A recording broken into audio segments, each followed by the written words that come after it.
Hello, everyone. First, Ivan, I would like to thank you and the rest of the organizers for the opportunity to make this online lecture. It is a new way to communicate, but I think it's very interesting, and we can make this huge international meeting. And so this is a great opportunity to present our site, our archaeological site, to all of you. So dear colleagues, dear friends and guests, today I will make a presentation dedicated to an early Byzantine monastery located in the suburbs of Varna on the Black Sea coast. This is a very important site, one of the most important in the region of Varna. And together with my colleague from the Varna Regional Museum of History, Alexander Minchev, we have been excavating this monastery for many years. During 6 of those years, we have been working also with the Balkan Heritage Foundation, organizing an international field school, archaeological field school. And I can say that this cooperation is very successful. And with my colleague, Alexander Minchev, we hope that after the end of the pandemic, we will resume our cooperation and we will continue with the field school in the future. So what exactly is this site that I'm going to talk about? This is a Christian monastery. It was constructed, it was built around the middle of the 5th century AD, and it existed until the first decades of the 7th century. It was destroyed together with the nearby city of Odessos in the first decades of 7th century as a result of a very serious barbarian invasions in the region. Invasions that actually destroyed the ancient civilization of the region for good. So here on the slide, by the way, do you see the arrow on the screen? Ivan? Yes, we do.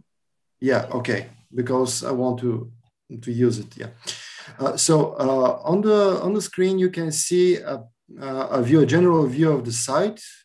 It's a picture from a drone. You can see here in the middle, these are the walls of the church, and around it are the foundations of different buildings and courtyards that are actually part of this big monastery complex. So if we have in mind the historical timeline and the historical periods for this particular part of Europe and the Balkans, we can call the monastery early Christian and also early Byzantine, because this part of the Balkans in the period in question was actually part of the Eastern Roman Empire or Byzantium. So now let me give you some information about the geographical characteristics of the region and the historical topography. I think that this can help you to build a picture in your mind about the site in its natural setting, let's say. So the site is located near Varna. As you can see here, this is on this map of the Balkans. The white arrow is pointing to the location of present-day Varna. This is the same location as that of ancient Odessos. What is this city of Odessos? Today's Varna is the 3rd biggest city in Bulgaria and the biggest on the Bulgarian Black Sea coast. Under the central part of Varna, the so-called Greek neighborhood, are the ruins of medieval Varna, and underneath the ruins of the ancient city of Odessos. This was a Greek colony, a polis, founded in the 2nd quarter of the 6th century BC.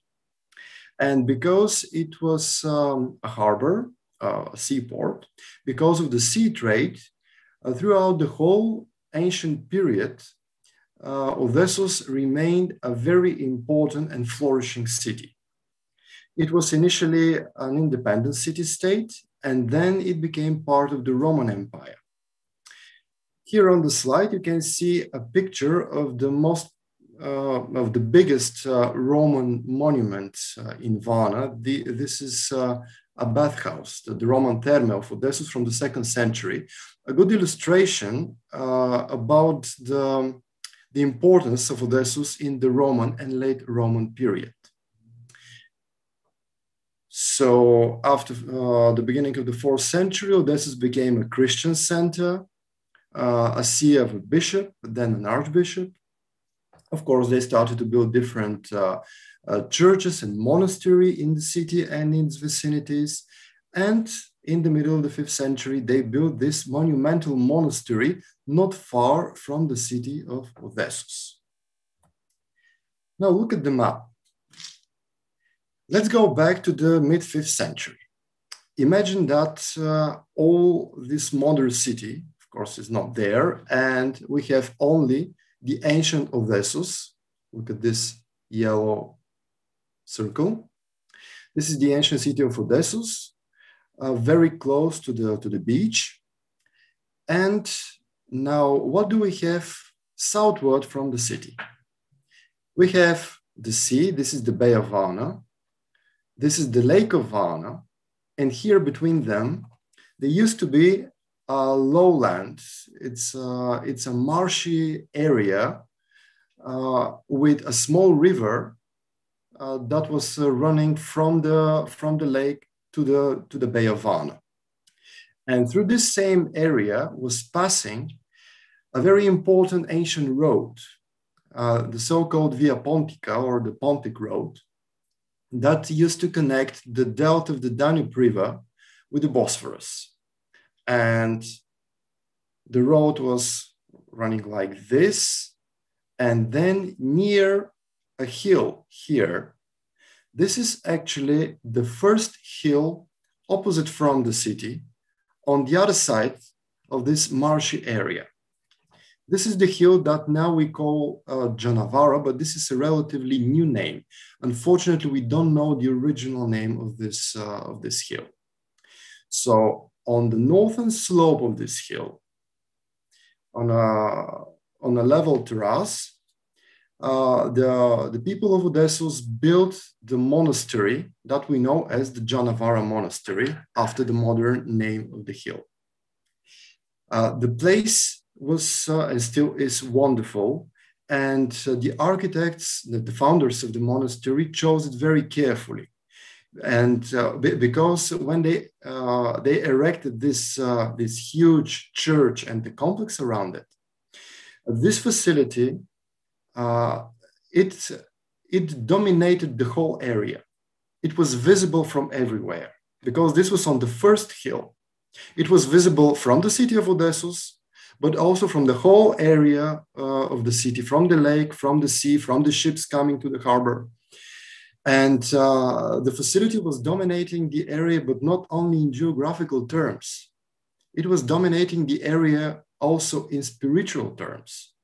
Because imagine this church built there on the green hilltop. It was like a kind of, figuratively speaking, like a lighthouse. Now, the area of Johnavara is with forest, but this is a very young forest. It was planted in the early 20th century. Before that, this was an open space, an open area, and from there you can see the whole area. So here comes the question: why they built this most monumental Christian monument of Odessos right there on this hilltop? What was the purpose? Was it just to make a fancy dwelling place for the local monks? It's hardly believable because it's not just an ordinary monastery. It's a big question, actually. And the recent archaeological discoveries, together with an amazing discovery from the early 20th century, probably can give us the key to this mystery, the function, the original function of the complex of Johnavara. Now, let's move to the other topic. This year in Varna, we celebrate a very important anniversary. 120 years from the foundation of the Varna Archaeological Society. It's a big celebration, big anniversary. Actually, this is the official birthday of the Varna archaeology. And the foundation of this society was connected with two very special scholars and teachers, the Scorpio brothers, Herman and Karel. They were of Czech origin, but they came in the late 19th century to Bulgaria, and they remained here. They started to teach and to develop science. And we may say that they are the fathers of not only the Varna archaeology, but the archaeology in many other regions of Bulgaria. One of the first achievements of the society was to found officially the Varna Archaeological Museum. And also they explored a lot of archaeological sites. Among them was the Johnavara Monastery.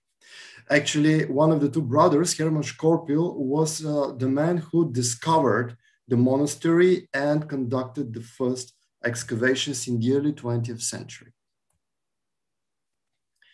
Here, I would like to show you some pictures from this early period of exploration of the site. This is Herman Scorpio during the excavations, and he considered this site so important, such a big thing in his career, that it is not surprising that when he passed away in the 20s, he was buried not elsewhere, but near the ruins of Johnavara. And on this picture, you can see the church. And this monument, this is the tombstone of Scorpio. Another picture, several decades later. This monument still stands there near this amazing archaeological site. So in the following minutes, I would like to present to you the major results from the first excavations that took place between 1915 and 1923. So Herman Scorpio excavated only the church. In fact, he made some test trenches around the church. He found some walls, well, sections of walls, and he created this theory that the church was part of a monastery. But for many decades, this remained only a theory. The results of the first excavations were connected mainly with the church itself. On the screen, you can see a virtual partial reconstruction of the church of Johnavara. You can see that it has a very old ground plan. In fact, this is one of the mysteries of the site. We still cannot solve this mystery because this church, in fact, doesn't have any exact parallel in the world. There are parallels of different architectural features. Most of these parallels are from the Near East, from the Christian Roman provinces in the Near East and Asia Minor. There are even some, let's say, parallels here in the Balkans, very rare. But we don't have even a single example of a church built following the same architectural plan. So this is a big mystery. This is a big question, and we still cannot say why the architects created this church in such a way. There are different theories, influences from the Near East, foreign architectural influences, experiments, or even there is a very brave theory that the church was fortified. I mean, it was built as a combination of a church and a fortress. Great, very fancy theory, but it would be the only such case in the Balkans. So that's why it's only a theory. To my personal opinion, most probably this was a kind of architectural experiment. In the late 5th and 6th century, we have several examples like this. The architects were experimenting with different elements, with different types of ceiling, domes, arches, and stuff. So probably this was one of the reasons. But this question remains open. So when Scorpio excavated the church, he found a lot of interesting things. For example, look at the plan. What do we have as architecture? We have the central part of the church, the nave, is pretty simple. This is a single nave church set with its long axis east-west. The altar is facing east. There is an apse here behind the altar. This is the altar area, the nave. This is a simple narthex or a vestibule, and this is the main entrance. But there are 4 chambers or 4 rooms attached to the 4 corners of the church. You see these 4 rooms. And because the walls are very thick, and because there are stairs here, and we found remains of another one here, we can say that this building was pretty tall, with at least 1 upper level, probably more. Also, we suspect with my colleagues that above the side chambers, there were more floors, so they were like towers. So in 3 of these chambers, Scorpio found beautiful floor mosaics. They're still intact, in situ, and they're in a pretty good state. You can see an example of one of the mosaics. This is a painted copy of the mosaic. By the way, this is not a picture of the original mosaic, but a painted copy. So in the other chamber and in the 3rd. Probably one good day with Balkan Heritage Foundation, we can reopen the mosaics and restore them and conserve them. But this is for the future. The 4th chamber functioned as a baptistry here. And in the middle of the floor, there was a special baptismal font constructed. This is a reconstruction here. And you can see a picture from our excavations from 2007, as I remember.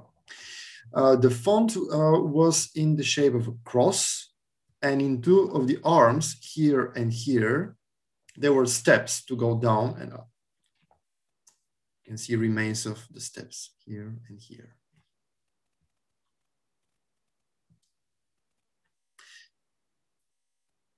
What Scorpio found? What did Scorpio find in the nave of the church? This is a picture from the first excavation. He found a lot of marble elements from the interior decoration of this part of the building. For example, he found the base of the altar screen. You can see here the base, made of big marble blocks. He also found plates, pillars, small columns, and other elements from the construction of the chancel or the altar screen. He found the altar area with a synthronon or the bench for the priests in the apse here. He also found the base of an ambo or pulpit in the middle of the nave here. You can look at this plan too. This is the base of the altar screen, the remains of the synthronon, and in this area was the base of the pulpit. A virtual reconstruction here. And now we're approaching the most amazing discovery in Johnavara. It was in an underground structure, very sophisticated structure, a combination of a tomb, 2 additional chambers, and a crypt for relics. If you look at the plan, you can see one of the chambers, another chamber, the crypt under the altar, and a tomb under the ambo or the pulpit.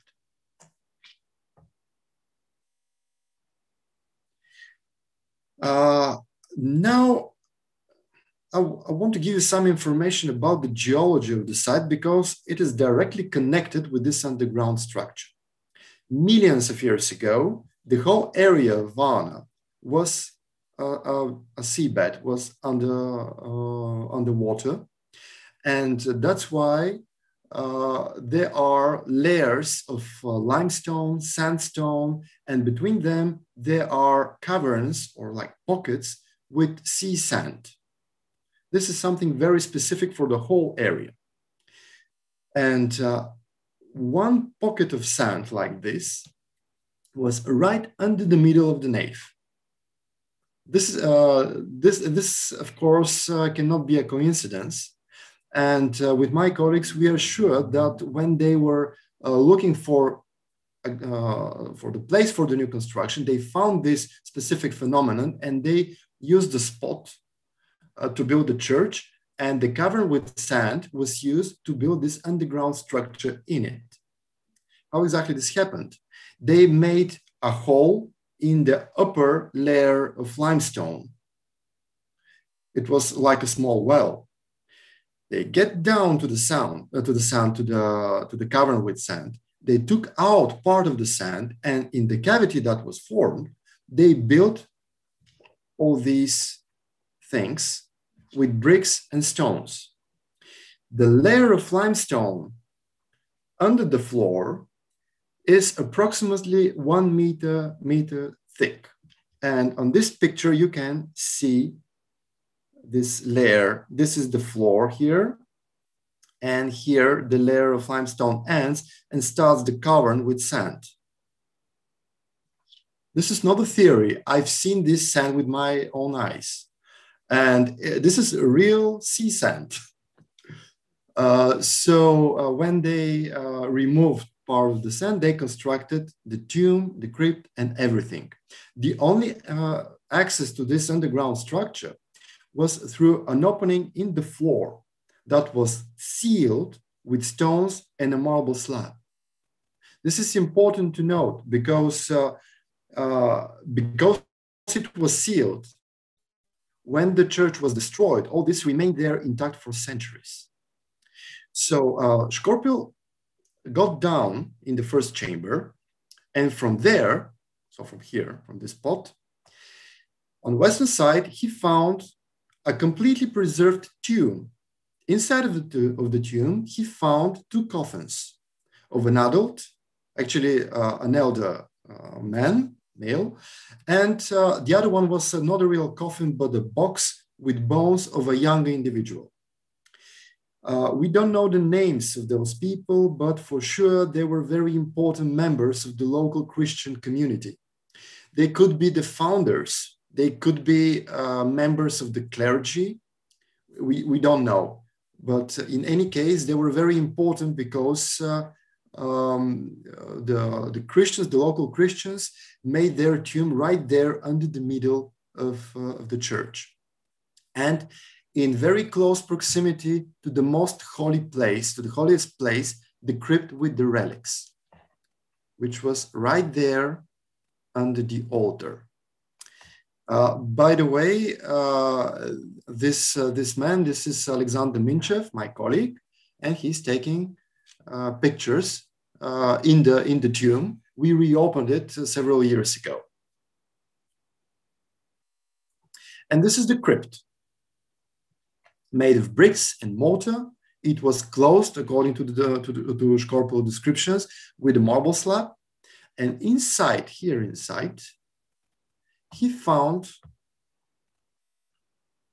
reliquaries, a set of 3 reliquaries, intact for centuries and centuries. First, he found a marble box in the shape of a sarcophagus. When he opened it, inside of it, like those Russian dolls, he found a second box, again in the shape of a sarcophagus, but this time made of silver, this second box. Pieces of decomposed organic matter on top of the silver lid. This was an evidence that the box was wrapped in fabric, probably silk. By the way, Ivan, we still have pieces of this fabric in the museum. The pieces were sealed in a jar, and I think we can make an analysis of this. Yeah, that's for sure. Yeah, I'm afraid to open it because if I open the jar, probably the oxygen can destroy it, but it is sealed. So I think some analysis can be made. So inside of the silver box, Scorpio found a third one, a gold box decorated with semi-precious stones. And inside of it, he found pieces of bones, pieces of relics of an unknown, but obviously very, very much venerated saint. We gave samples of these relics to a laboratory in Oxford. Unfortunately, the results are inconclusive because the pieces are very small. Specialists said that the bones were from the period, I mean from 4th or 5th century. They belonged to a male, but that was it, nothing more, unfortunately. They came with their special costumes and tools and stuff. They took the samples, and we expected great results, but unfortunately, this is the only information that we were able to retrieve from the bones. So here you can see a picture of some members of the Archaeological Society when they discovered the reliquaries. Here they are on the table, and officially they opened them and showed the relics to the public. If you come to Varna, you can see the boxes. They are still in our museum with the relics inside of them, and they're exhibited in one of our treasury rooms. So this was an amazing discovery, really amazing. Especially these gold reliquary, sorry. This is until now the biggest preserved gold reliquary from the early Christian period. Worldwide, and a very expensive set of boxes, so we can guess that this saint was very important. Judging by the style of the boxes, especially the gold one, we think that the relics were brought to Odessos from the Near East, from Syria or from some of the provinces in Asia Minor. Unfortunately, we don't have any idea who this saint could be. It could be a martyr, it could be an apostle, it could be a bishop. We don't know. We don't have a name. We hope every year to find an epigraphic monument with a name, but for now, nothing. The thing that we can say for certain is that this saint was extremely important, and when they brought the relics to Odessos, they constructed a special facility to venerate it. It became a kind of pilgrimage destination, and they built this facility not somewhere, but on this very prominent spot on top of the Johnavara hill. So this saint, actually, we can assume that he was venerated in a kind of divine, as a kind of divine protector of Odessos and the whole area. Well, there is a big, how to say it? There is, it's more or less an assumption, but we can say that this is an educated guess.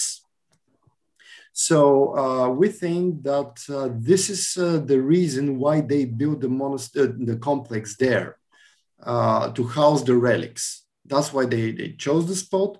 They chose the exact place without covering with sand. They constructed the facility, they sealed it, and they created this sacred destination, the church on Johnavara Hill.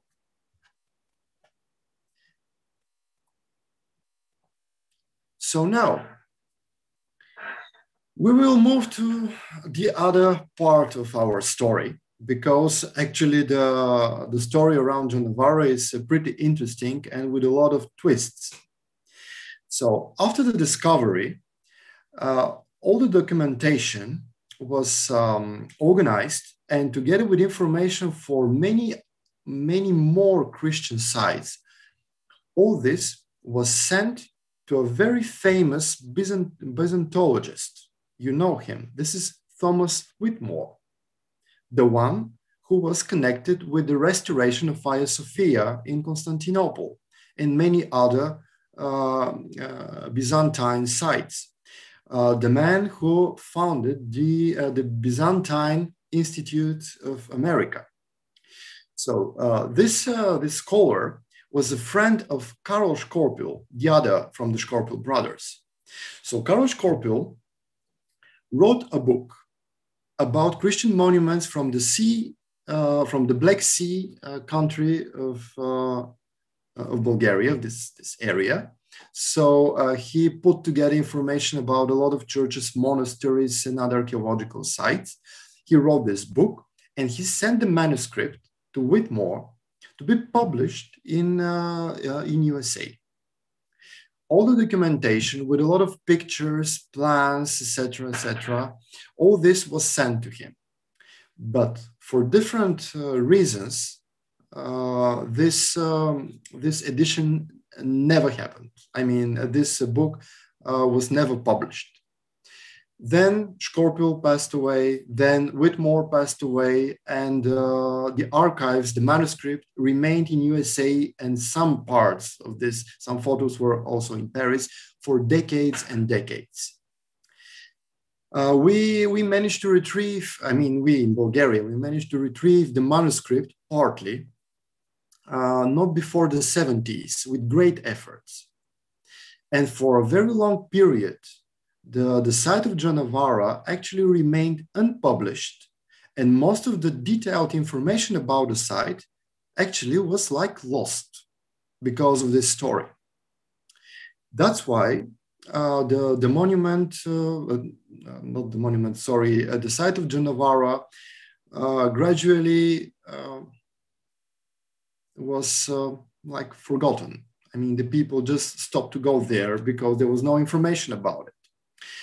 And this continued until the very end of the 20th century, when my colleague Alexander Minchev decided to resume the excavation with one specific goal: to recover through secondary excavation the lost information from the first project of Hermann Scorpio.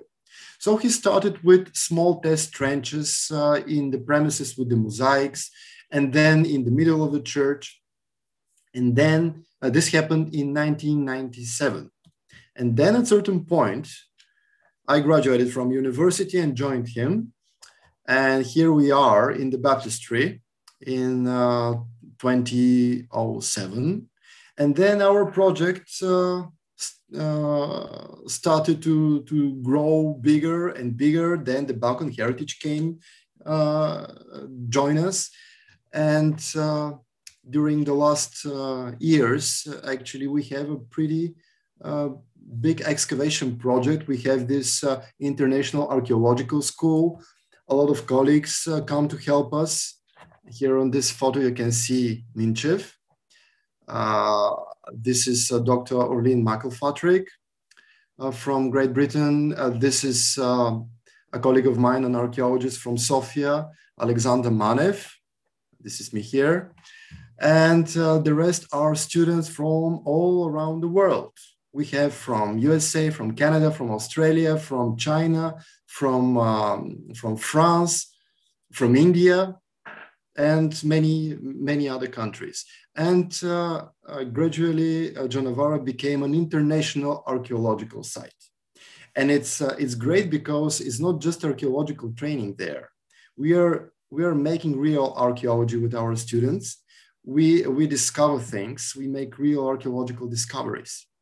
And now let's go back to the excavation. Until this last campaign, we knew only about the church itself. And now, with our recent excavation, we started to explore the complex that was around the church. We proved with certainty the theory of Scorpio that the church was not just standing there on the hill, but it was surrounded by a complex of buildings and courtyards, and that it functioned as a real monastery. And now I will give you some information about the architectural periods and about the structure of this complex. Forgive me about the quality of this handmade sketch. Currently, we are working on the full reconstruction of the site, but because the work is not completed, that's why I draw this, just to give you some idea about the original complex. This is the first period of the complex of Johnavara. So from our excavations, because of our excavations, we know that the complex had several construction phases. The first one, the original one, actually in that phase, there was only a church and 2 courtyards. That's it. So it was hardly a monastery in the first period, in the first phase. And we think that in that original phase, it was more like a place for veneration of the relics of that saint. It was like a pilgrimage destination, like a shrine of this saint. We have the church. This is an atrium in front of the western facade. And there is a wall surrounding the other 3 facades of the church and protecting the building. In this original phase, everything was perfectly constructed, perfectly built. I mean, the proportions, the material, the blocks, the quality of the mortar,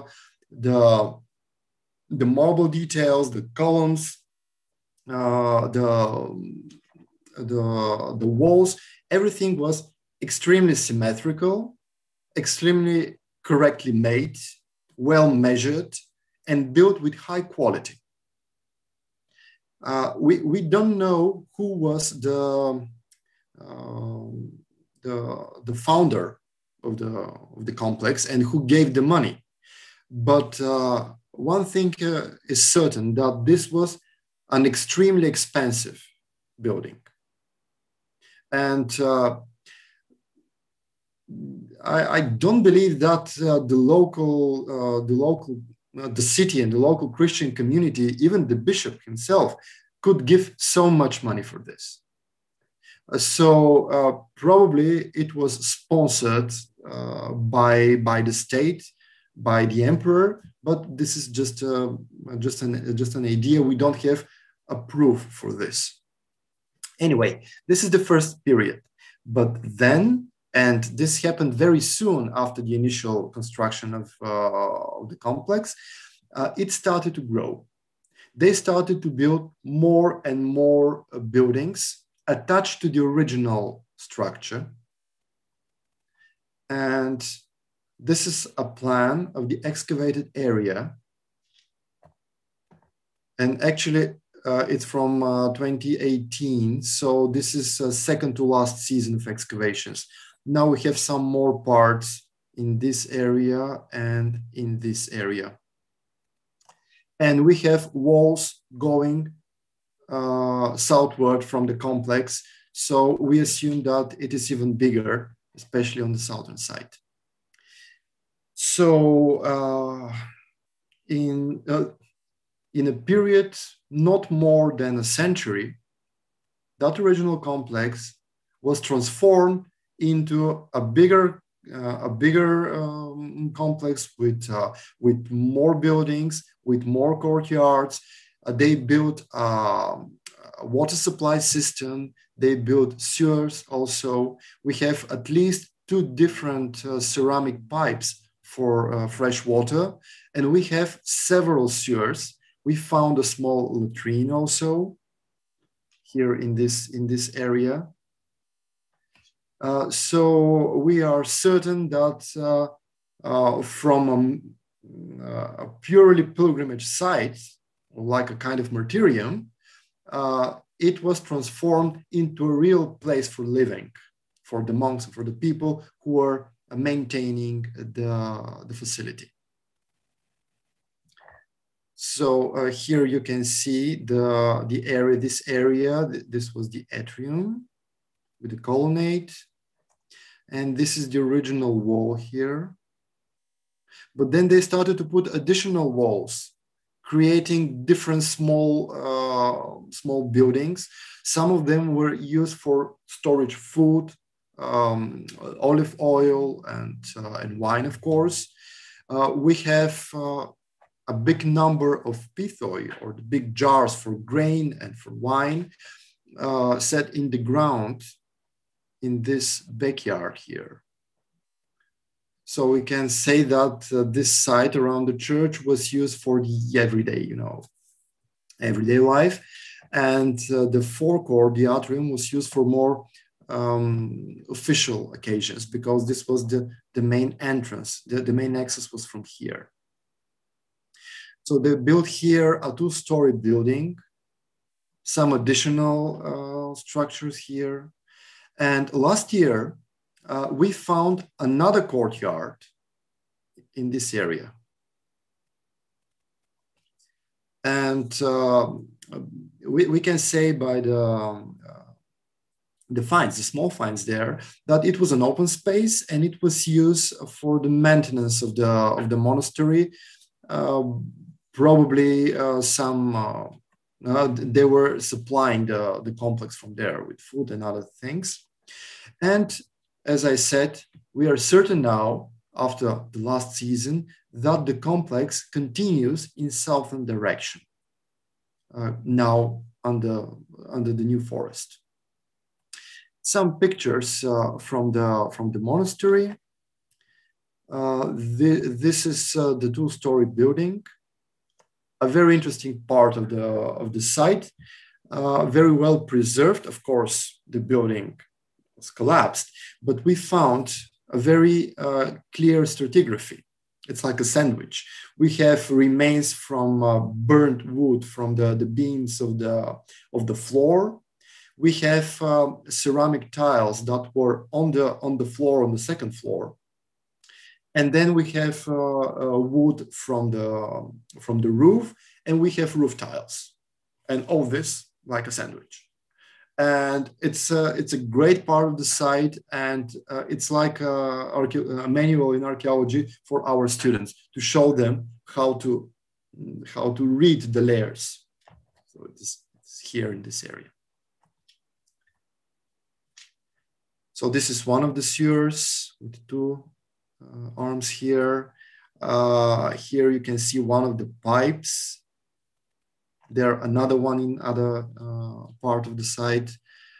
Some of the premises, we find very often repairs. We find doors sealed with masonry, other doors that were opened additionally. We find plaster on different layers, so it was plastered. The walls were plastered several times. We find a lot of coins and other small finds on the floor. So it's a very, very rich site. And here I would like to show you some of our finds. I chose these pictures because they are an illustration about the everyday life, because we are certain that in the beginning, the function of the complex were purely religious. It was not a monastery, but very soon it became one. And so that's why we find so many finds that are connected with the everyday life. We find lamps, like these, a lot of lamps, a lot of pottery. We find, these are interesting. These pieces are for fishing. See, hooks, and this is lead, and this is for a fisherman net. This is a small amphora with a cross. We find a lot of pottery with crosses or other Christian symbols.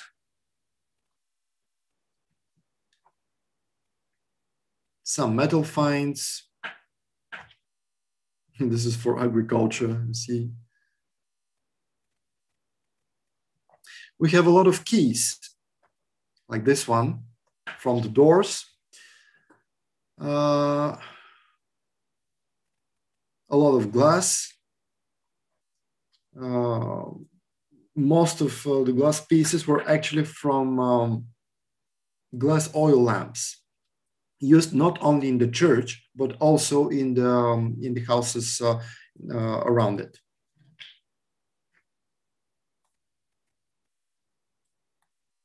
This is a fibula, a very beautiful one. And now I would like to show you some interesting finds from our recent excavation seasons. And these finds are connected also with our cooperation with the Balkan Heritage Foundation. You know probably that Balkan Heritage Foundation organizes, together with several museums, an exhibition, temporary exhibition. It is presented, now we will make it actually in Blagoevgrad, and it was in Sofia. Before that it was in Sozopol, and in summer hopefully this exhibition will come to Varna. So in this exhibition are presented interesting finds from joint projects of Balkan heritage with different museums, and the stress is on finds that have been restored with the help of Balkan heritage. So here I can show you several objects restored in this way. These are very interesting ceramic vessels. The picture is from the process of restoration. Now they are completely restored. The shape is very strange and very rare. Obviously, it's a kind of local fashion. And we have more than 10 pieces found in that two-story building. Another interesting piece is this vessel, marble vessel for holy water, decorated with an inscription on the rim. It is an inscription containing a name of a certain Karelos. This Karelos, this is interesting, we know him from other epigraphic sources. He was a very prominent Byzantine man.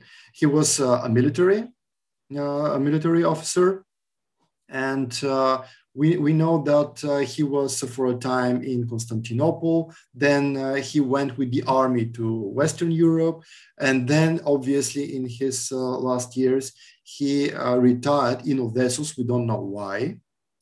And we have several inscriptions with his name and information about him from Odessos. And now we know that he was one of the local Christians who gave a gift to the monastery. Probably he also gave money for the maintenance of the facility. So this is the vessel for holy water given by Karelos of Odessos in the 6th century AD. This piece is from an amphora imported from Alexandria in Egypt. And this is the inscription is with a code. And if you decode it, you can find the name of Maria. This is the Mother of God, Mary, and Christ. So obviously, this inscription was a votive inscription, but it is interesting that it was with a code, not just written, but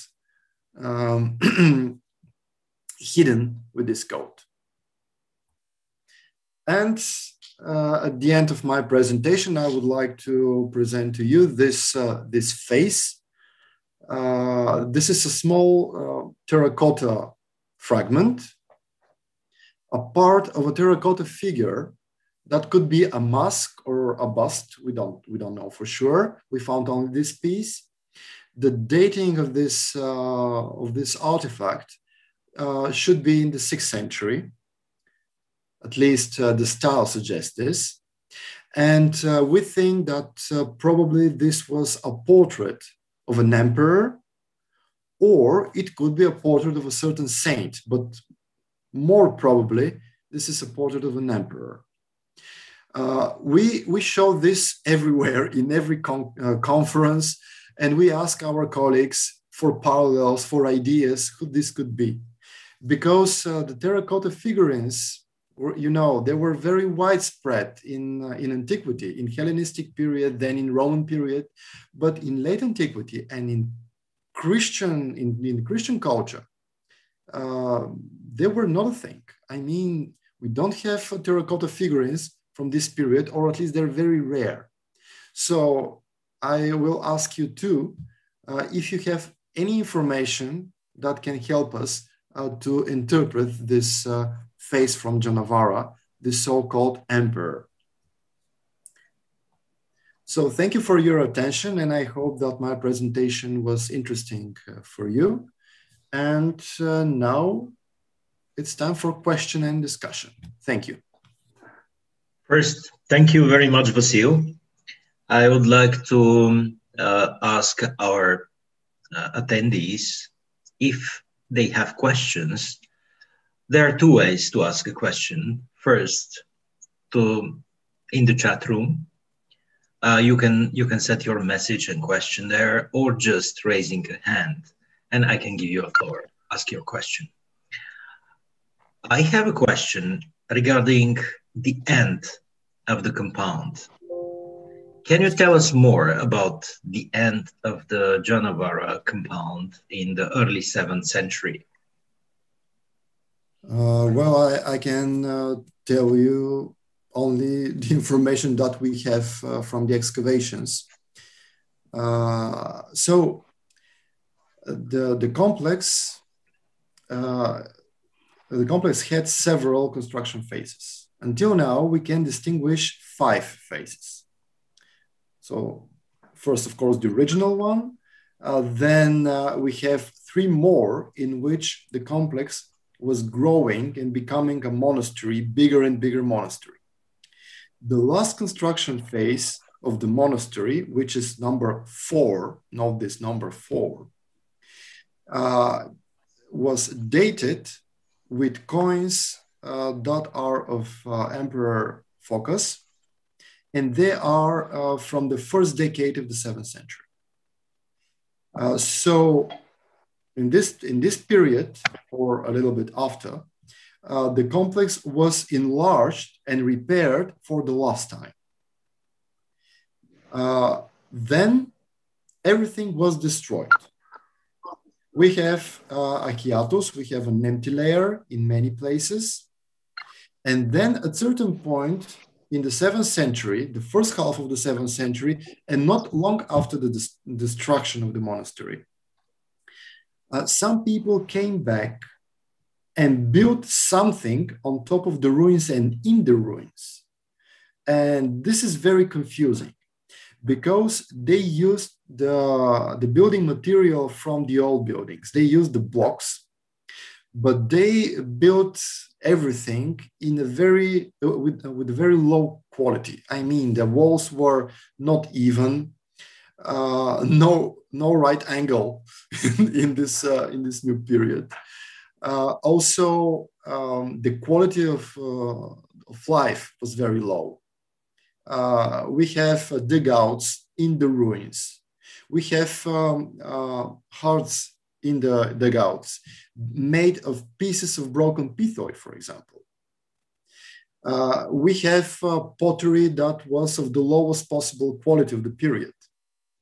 And so we think that after the devastation of the monastery, after period number 4, some people came back, and we have two options here. Those people could be monks and in general Christians, and they probably restored the facility, of course, with not in the way it was before. I mean, it was far more humble, and we're not sure that the church was still functioning. But probably they just went back to this place because it was considered a holy place, and they continued to live for a while there as a humble Christian community.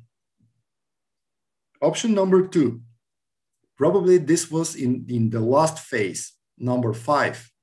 It was not a monastery at all, but it became just a kind of small settlement with small houses and dugouts made in the ruins of the former monastery.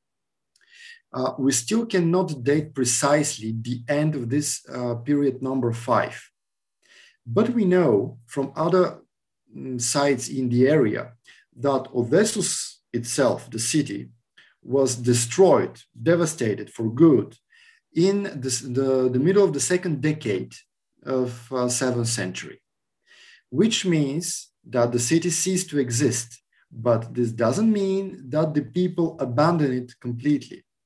So we have evidence from different sites that some people remained in the area, and they continue to live for a while, probably for 10, 20, 30 years there.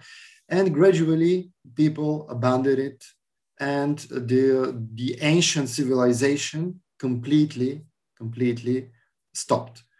And then new people, new ethnic groups came here with the Great Migration of people.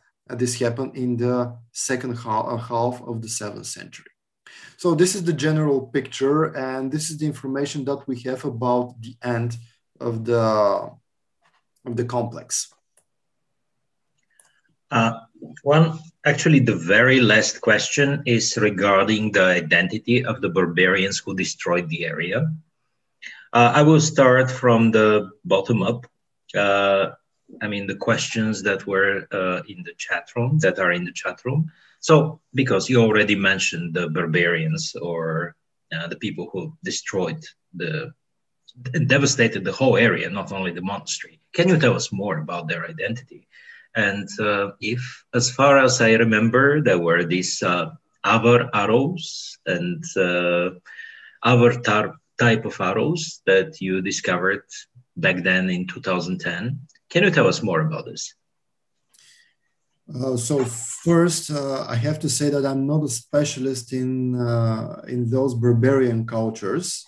I know that in our meeting now, there are far better specialists. So I will show you the material. The official narrative, historical narrative, is that in the late 6th century, Avars and Slavs started to attack consistently, almost every year, to attack this northeastern part of the Balkan Peninsula. And eventually this led to the destruction of not only the facilities and the small settlements that were in the countryside, but also the big cities, including the city of Odessos, that used to be pretty well fortified, by the way. And we don't have precise information about the date of the destruction from the city itself, but we have from neighboring sites and small fortresses around Odessos. So the information from there is that in, if I remember correctly, in 614, this happened in 614. So this was the last invasion that destroyed the city. About the monastery, because it was a smaller, of course, facility and not so well fortified, probably it was devastated earlier. But as I said, we have coins from Phokas, so it should happen after it. Now I will show you the material. Wait a second.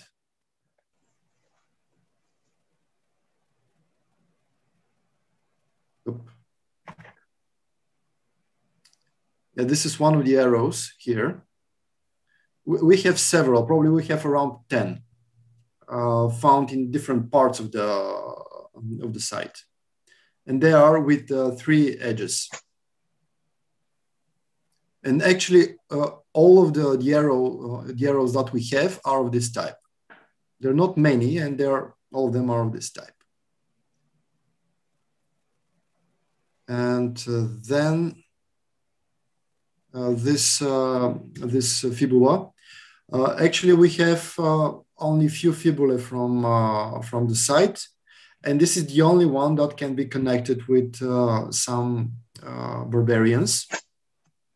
The rest are connected with Christianity for sure, because on the back of the fibula there is an inscription, Menas, Saint Menas. Here comes the next question. Is there evidence of a cottage industry of souvenirs from pilgrimage to this site? Some of your finds look like the sort of things pilgrims might bring back from a visit, pottery, crosses, etc. Yeah, this is the question. Until now, we don't have any piece of evidence that any of these pieces were produced in the monastery itself. So they could be brought there from pilgrims by pilgrims or by monks, brought from other places. So for now, we don't have any evidence. The only actually artifacts that could be produced in the monastery, because they're very specific and there are many, are these vessels. Where are they? Just a second. Yeah, these vessels.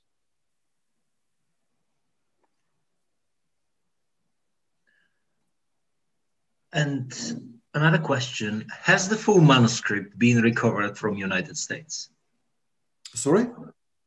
Was the manuscript belonging to Caro Scorpio been obtained from United States? I mean, the whole manuscript. The full manuscript.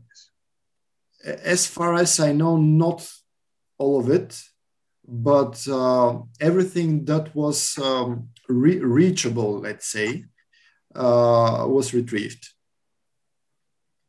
Because as far as I know the story, this Byzantine Institute of America ceased to exist shortly after Whitmore passed away.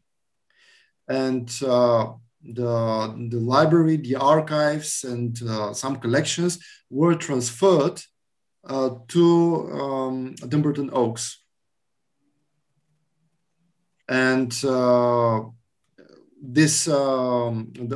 with the archive was this manuscript, or at least some part of the manuscript.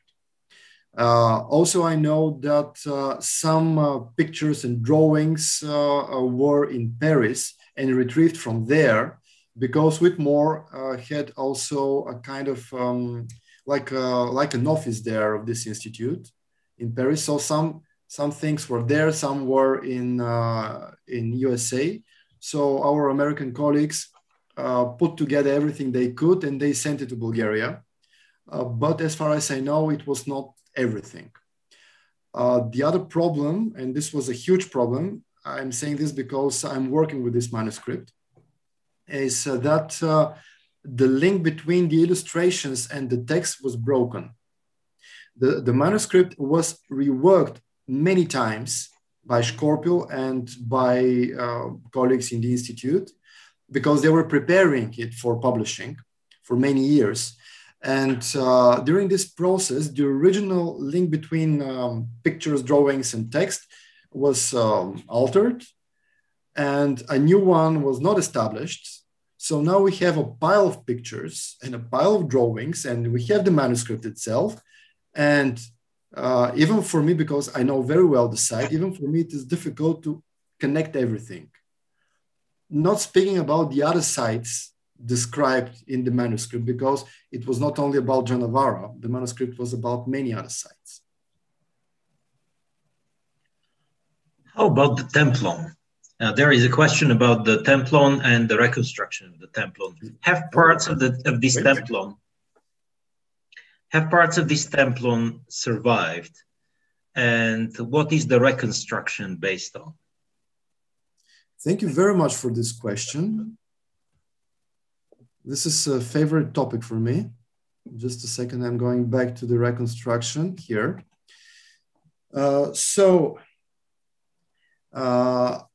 Actually, we have enough pieces to make an almost exact reconstruction of the altar screen or the chancel.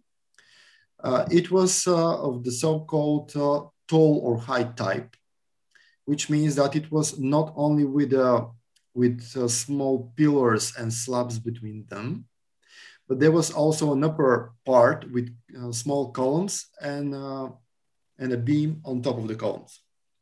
This type of chancel appeared in Constantinople in the first half of the 6th century, or at least this is the common dating for this construction.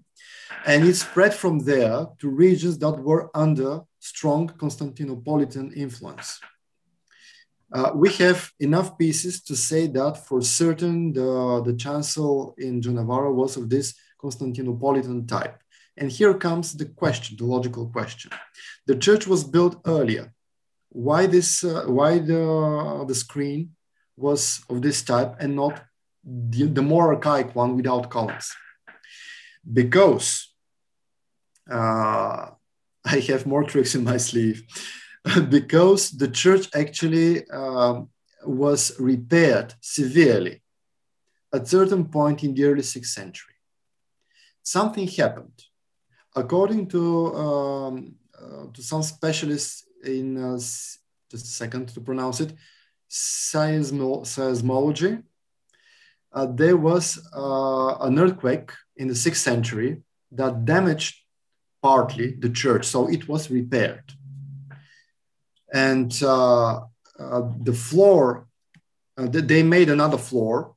So when we excavated the nave, we found remains of 2 floors with marble slabs. Also, this was the moment when they put the mosaics. So the mosaics were not from the original phase.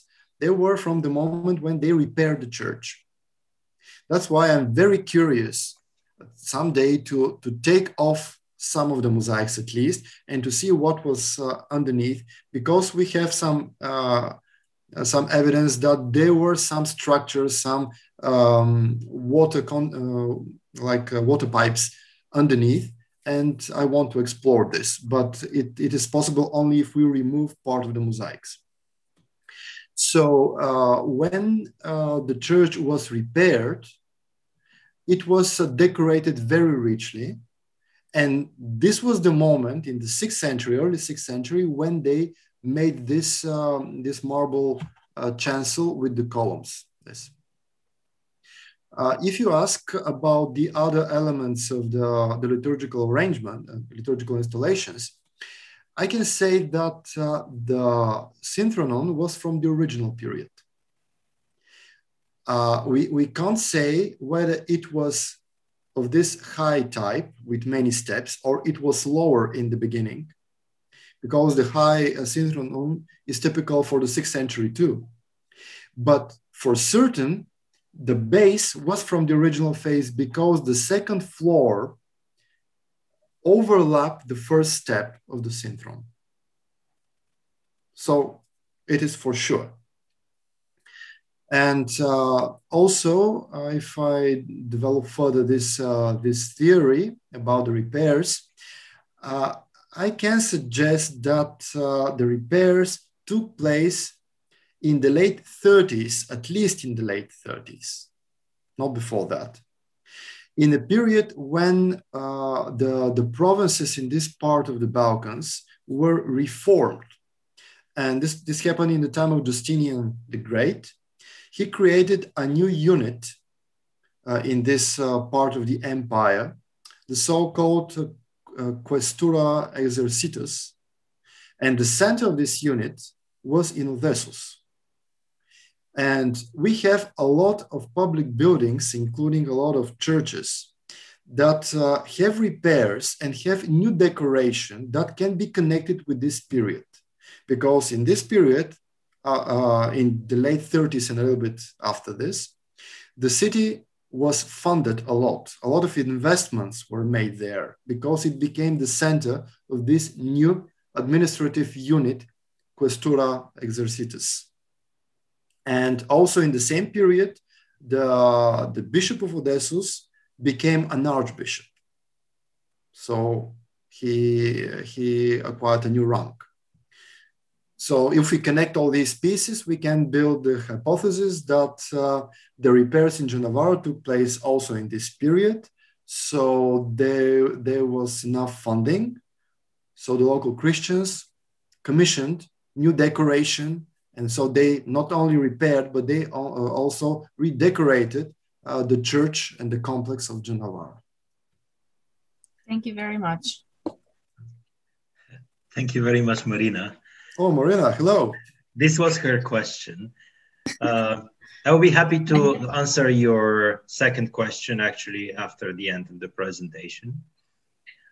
And so another question, is the site being identified as a monastery on the assumption that the pilgrimage site needed personnel to manage it, and monastics were the usual caretakers of pilgrimage sites? Or is there more specific evidence of monastic organization and activity? To be completely honest, I use the term monastery, but I experienced some hard time to believe completely in this term, because for the early Christian period, even 5th and 6th century, still it is very, very difficult to distinguish a real monastery in the way that we imagine it using medieval concepts. Distinguish this kind of monastery from a religious Christian facility with other purposes. This is extremely difficult. Actually, I discussed this topic in a workshop in Sofia with specialists in early Christianity. And the other colleagues agree that this is very difficult. It's very difficult to interpret a facility as a monastery and to be 100% sure. Why? Because the common criteria that we use to identify a facility as a monastery actually come from the Middle Ages. Among them are a clear structure with a courtyard, a main church, and other buildings for living, residential buildings, and also a refectory, a place for cells for the monks, library, scriptorium, etc., etc., etc. So if we study the Middle Ages, it is more or less easy, because if we find such a Christian complex, we have to check: do we have this, and this? If we have at least some of the major elements of the monastery, we can say this is a monastery. Okay, but in early Christianity, it was not so clear, because at this point, monasticism was not so well defined in terms of architecture, planning of the complex, even the church planning, and etc. So it is not a problem only for Johnavara. In all cases where we have early Christian complexes like this, with church and some buildings around this, in all these cases, if we don't have any written source mentioning that this particular site was a monastery, we have to keep a question mark in our mind, because we cannot be entirely certain. In the case of Johnavara, in the beginning, you saw that it was just the church and 2 courtyards One of them probably just, it was used to protect the building, that wall. And the other courtyard was an atrium, which was a very typical element, not only for, not for monasteries, but for any church. It was connected with the liturgy. But then from the second phase on, they started to build different structures connected with the everyday life. That's why I showed you so many finds connected with this everyday life as an evidence that there were people that lived there. Not only they were there not only for the liturgy, not only to maintain the site, but they were living there. They were going for fishing. They were working their land. There was a sickle, so there, and other tools for agriculture. And we have a lot of pottery there. We have these containers for grain.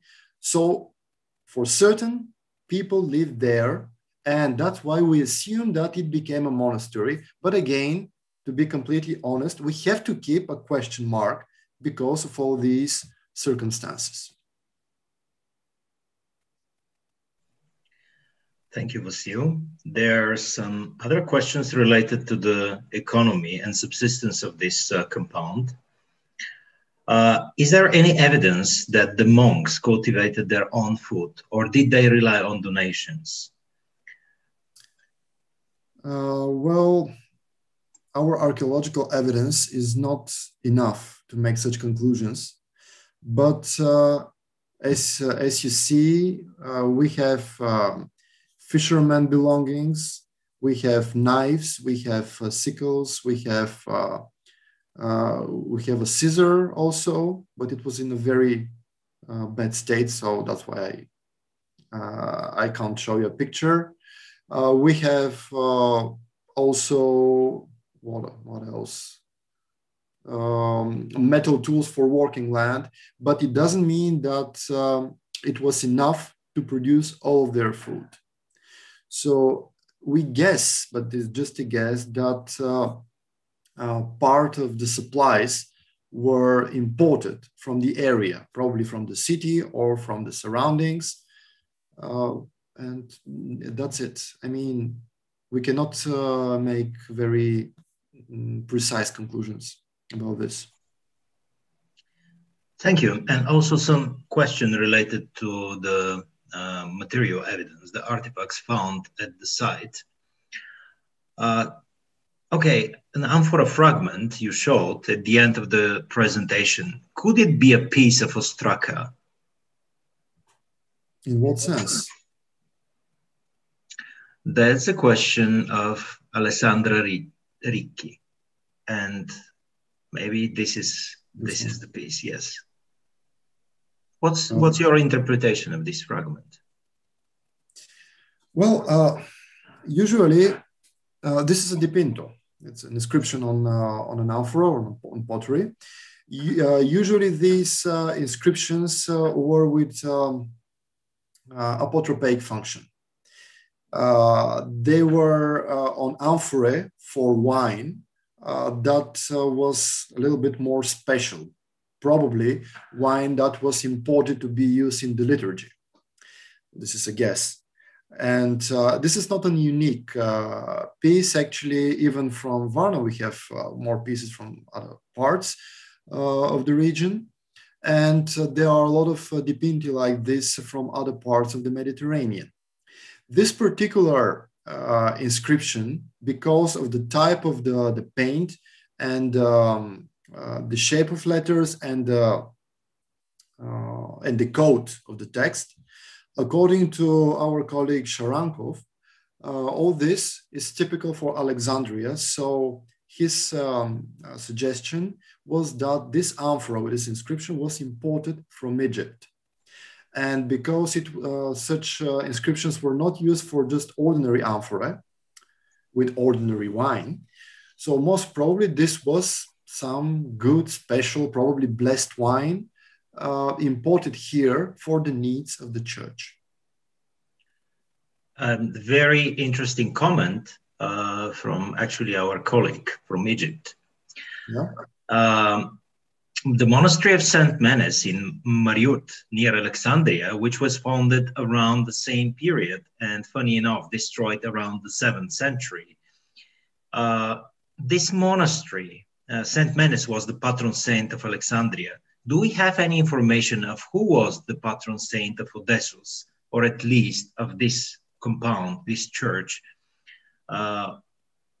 Okay, first about the patron saint of Odessos, who was it, him or her? And second, do we know the dedication of the church? Who was the patron saint of the church? Do we know something about it? In my presentation, I explained that we don't have any information about the identity of the saint. We know only that the bones belong to a male, and that's it. According to the style of the reliquary, the gold one, probably the reliquary with the relics were brought from Near East, but it doesn't say much because a lot of saints were actually there, and relics were imported from there to the Balkans. So we can't say who was that saint and who was the patron saint of the facility. As for the city of Odessos, there is a hypothesis, but it's more a historical hypothesis and cannot be supported by archaeology at all. According to this hypothesis, Saint Apostle Andrew came to Odessos in the 1st century, and he founded the first Christian community here. And he ordained the first bishop of Odessos, a certain Amplius, who was the first bishop. So this information came from medieval written sources. And until now, we don't have any, but I really say any piece of information about, archaeological piece of information about Christianity in Odessos and the region before the very end of the 4th and early 5th century.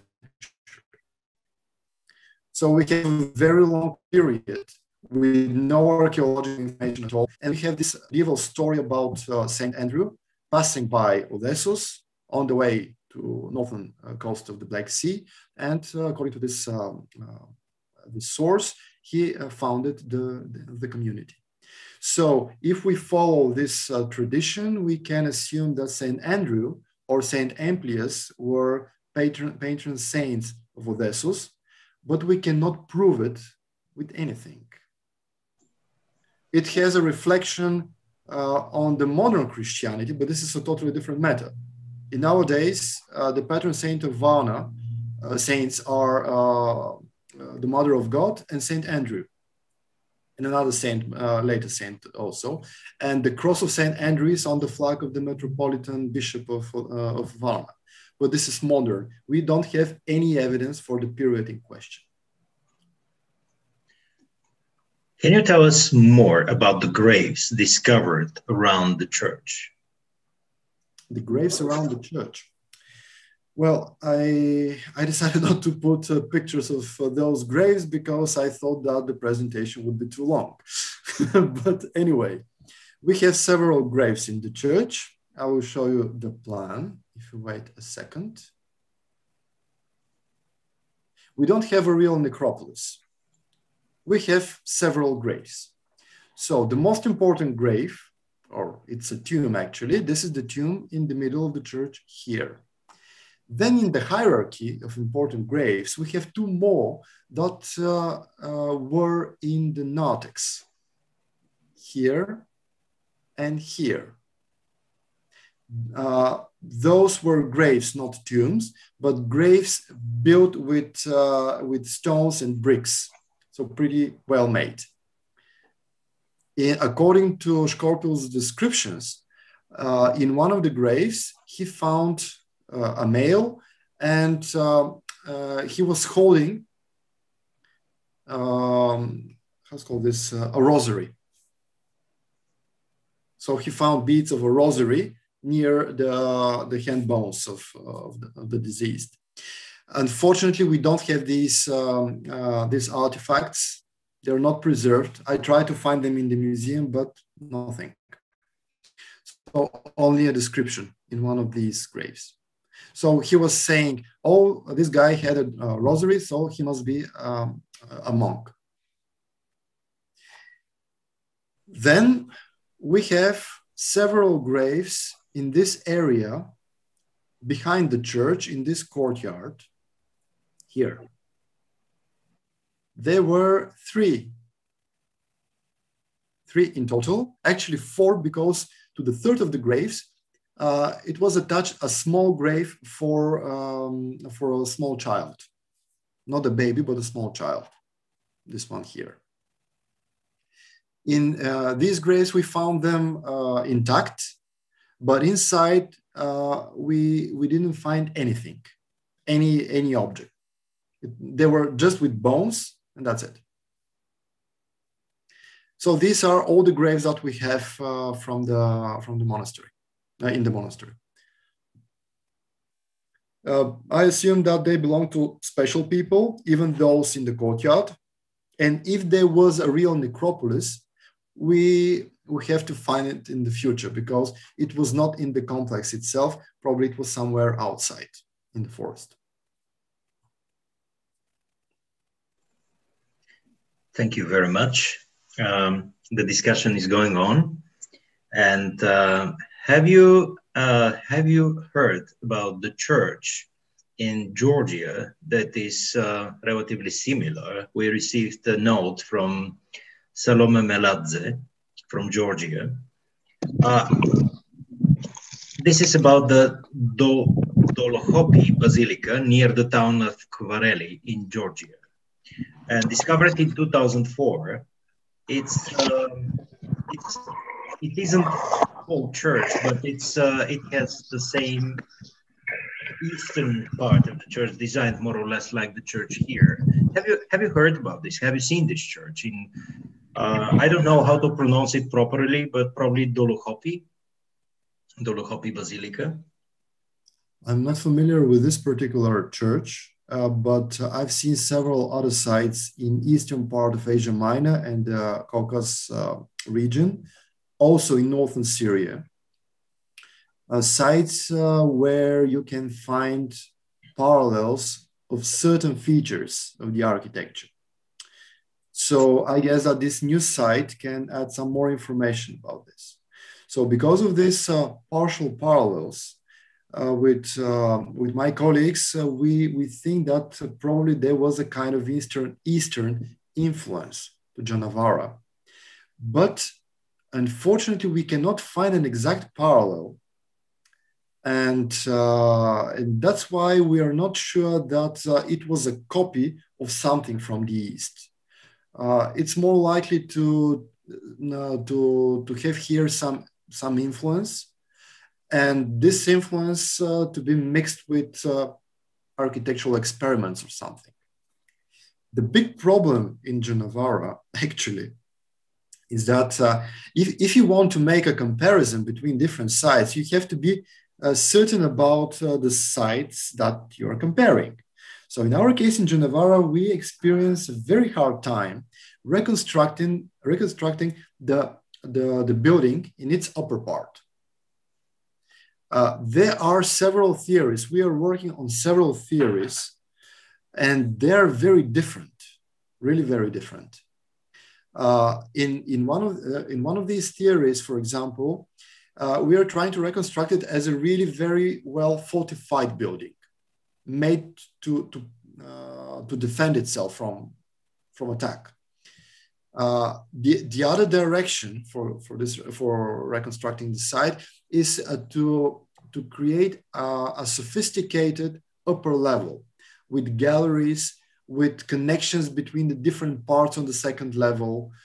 And all these sophisticated architectural elements would require walls thick like this on the first level. But this is a totally different direction.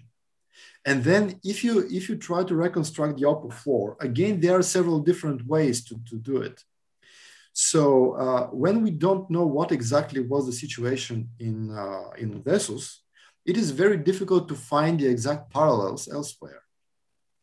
Because it is very easy to say, oh, you have an apse that is in the thickness of the eastern wall. So this is an eastern feature. We have it in Syria, Asia Minor, Georgia, Armenia. So it should be from there. Okay, but this is only the ground plan. It is very important to create a credible reconstruction of the second floor and then to search for the parallel. So that's why we experience a lot of difficulties in this respect. I will be very curious to see this new site because I'm collecting all possible parallels. But until now, we can't find any exact match. How about the monasteries around Johnavara and around Odessos from the same time period? Monasteries. Yeah. This is another difficult question. Actually, our colleague Alexander Manev recently tried to make a list of all complexes that could be interpreted as monasteries. I'm not sure that he published it. Probably he will publish it. A very useful paper. And there are very few, first, very few. And second, they don't match with each other. I mean, they're very different. Every complex is different from the rest, which means that there was really no standard how to build a monastery. And why there are so few? Not because there were no monks, but because in Bulgaria, I don't know about the other countries around us, but in Bulgaria, for many decades, it was a practice to excavate the church and to leave the rest intact.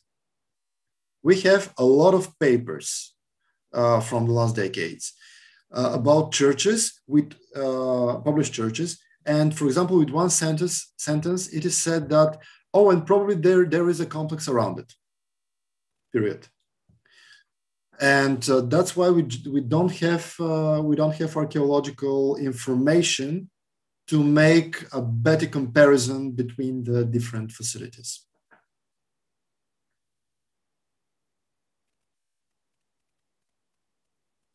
You're muted. Thank you, Vasil. I'm sorry. Another interesting question. So I will read first the note of Nikolai Sharankov, the epigraphist who helped you decipher the text on the amphora fragment. The amphora was not for wine, but for oil, probably some special oil used in church service. The inscription, after the typical Christian formula, some of them coded with numbers 484 equal to Tel, 99 equal to Amin, mentions the word for oil, eleo, and then the quantity in sextari. There are many parallels from the lower Danube lands, but they are usually written in red ink, while those with black ink are typical for Egypt. And this was very helpful explanation and note on the comment about the fragment, I think. But there is an interesting question now about the complex. Could the whole complex be investigated within the context of information concerning the entire policy of Justinian I towards the Syriac monophysites? I mean, do you make any connection? Can we relate the Janavara hill compound with the policy of Justinian towards the monophysites in the 6th century? You know, there was a very hostile governmental policy. Can you tell us more about this? Yes, of course. First, it is great that Nikolai joined the discussion and give us again this information, because everything that I know about this inscription actually is from his analysis. So here you have the full analysis. Speaking about the content of the amphora, I don't argue that it was wine. if he has if he thinks that it can be for oil, okay, it doesn't change the main thing that it was for a special liquid used for religious purposes and not just a container for wine or just a container for oil. So this is great that we have the opportunity to hear the interpretation directly from Nikolai. As for the monophysites, this is an old theory. My colleague Alexander Minchev used to support it a lot before. Now, not so much, because we collected more information. But still, this is a theory that should be mentioned. Because of the parallels, even though partial parallels, from the Near East, some scholars, including Minchev, thought that we can make a connection between those provinces and Odessos, and because we have historical evidence of immigrants from there to the Black Sea coast and Odessos precisely, so we can build a second hypothesis on top of this, that some of these immigrants decided to build a secluded facility to practice their type of Christianity. In addition to this, elaborating on the theory about the monophysites, some other scholars launched this idea. There are even some papers that this monastery was built in the 6th century. It was connected with the royal family in the time of Justinian, and even that Theodora, the empress, a hidden monophysite, was funding actually the construction of this complex.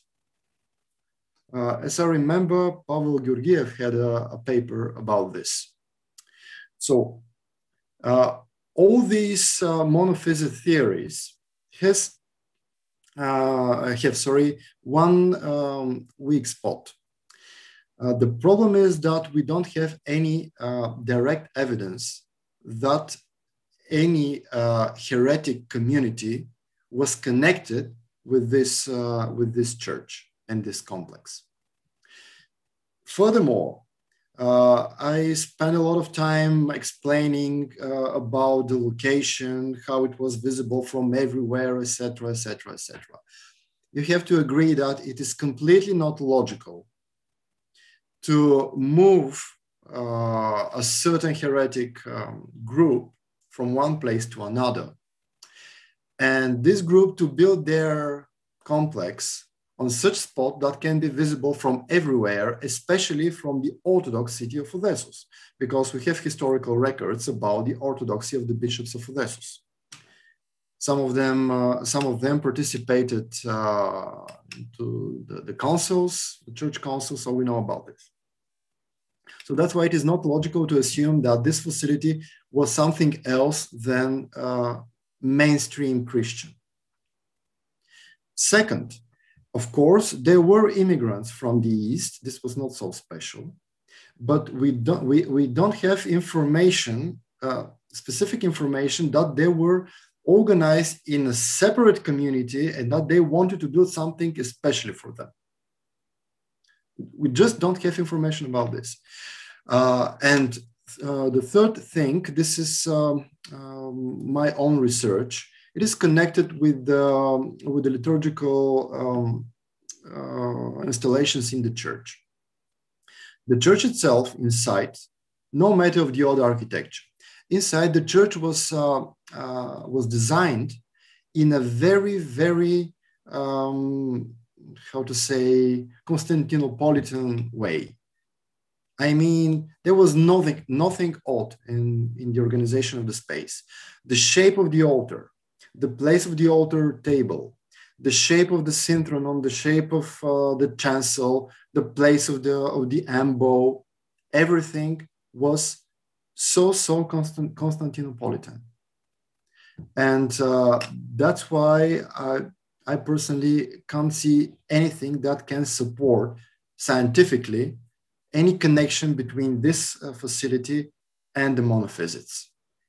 If there was such a connection, we have to find some kind of evidence. Until now, we don't have such evidence. So it is merely a theory, even I can say a hypothesis. Thank you very much, Vasil. This was the last among the questions. So I would like to thank you first, and I would like to thank the audience and everyone who was so actively participating in the discussion. Hopefully this is going to bring you know, more attention to the topic you're exploring, and probably you can mention something about the publication you're preparing. Yes, this famous publication, it is not mine. We are working with this, we are working on this publication with Alexander Minchev, with the help of some other colleagues, working on specific materials. And hopefully the first volume dedicated to the church itself will be ready by the end of this year. And we hope that if this happens, the next volume that will be dedicated to the complex around it and to the specific materials like pottery, coins, marbles, etc., will be ready in the end of the next year. And we hope to publish this online with the help of the Balkan Heritage Foundation. So it is again one of our joint projects. I think it's logical because in the last year we work, I mean, the Museum of Varna works together with the Balkan Heritage Foundation. We explore this together. Thank you very much. And hopefully the season at Johnavara will be resumed with Balkan Heritage Field School again in 2022. If the pandemic is over, hopefully by the end of this year, at least in some parts of the world. And here I would like to invite all of our attendees to join us with the BEMA seminars again on the 10th of April, when the topic will be dedicated to the Black Sea underwater archaeology.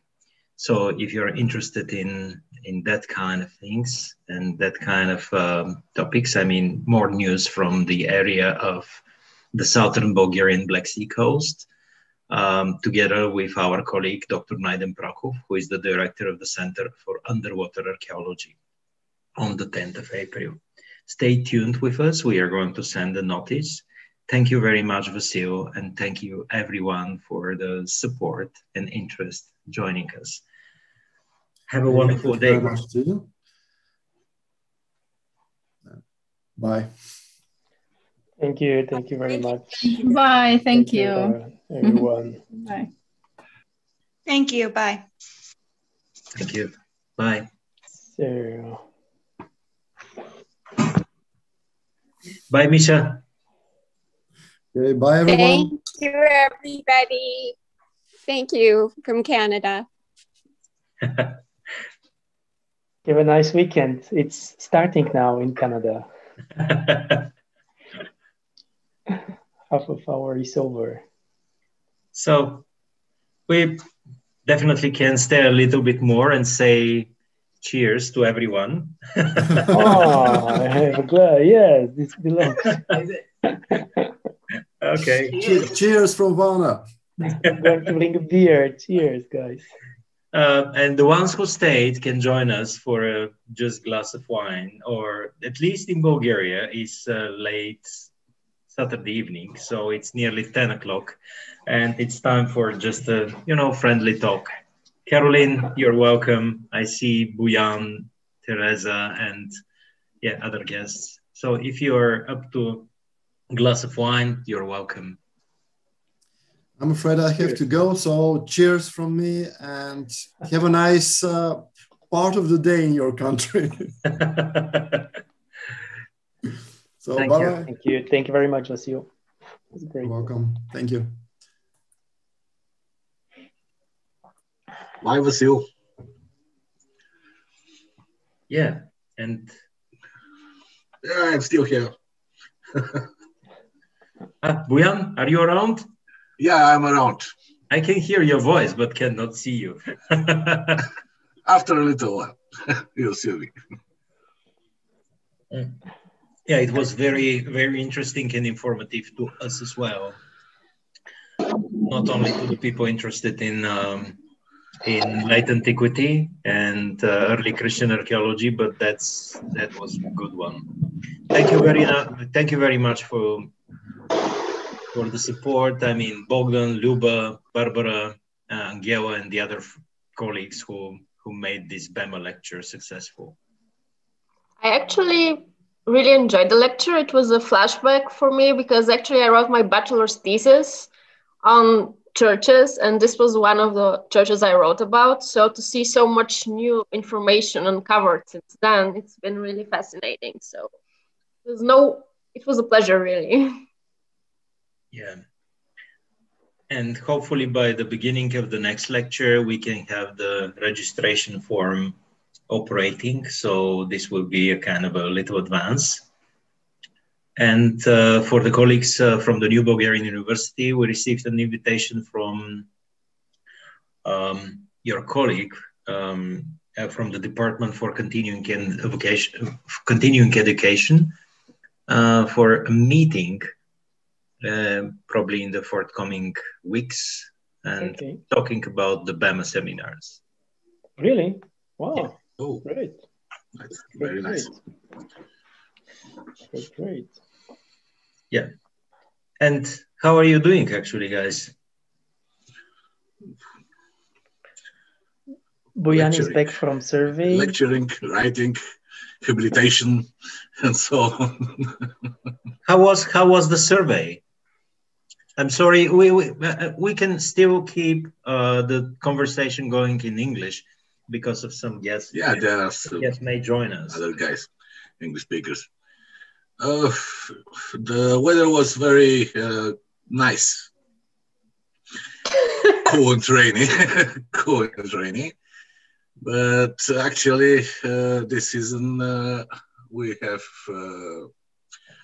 spotted more than 50 sites, new sites. Amazing.